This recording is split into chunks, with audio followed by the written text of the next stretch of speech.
రాజకీయాలలో సమాధానం లేని వాళ్ళు, తప్పించుకోవాలనుకున్న వాళ్ళు మాత్రమే ఈ గుళ్ళు వీళ్ళు ప్రమాణాలు మాట్లాడతారు. ఈ రేవంత్ రెడ్డి, బండి సంజయ్ల గుళ్ళ ప్రమాణాలు మనం చాలా చూసినాం.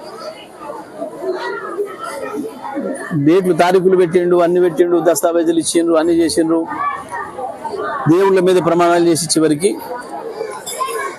ఏం చేసారో మనకు తెలుసు.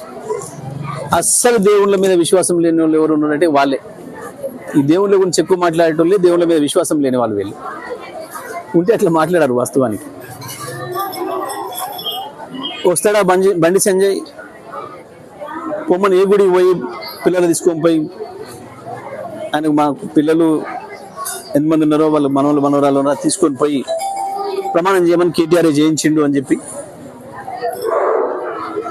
కేటీఆరే ఈ ట్యాపింగ్ చేయించిన ప్రమాణం చేయమంటే బండి సంజయ్ చూద్దాం. ఎందుకు చెత్త మాటలు, చెత్త ముచ్చట్లు?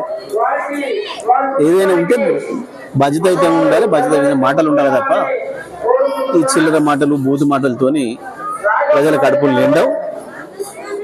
ఇది రాజకీయాల్లో పనికొచ్చాయి.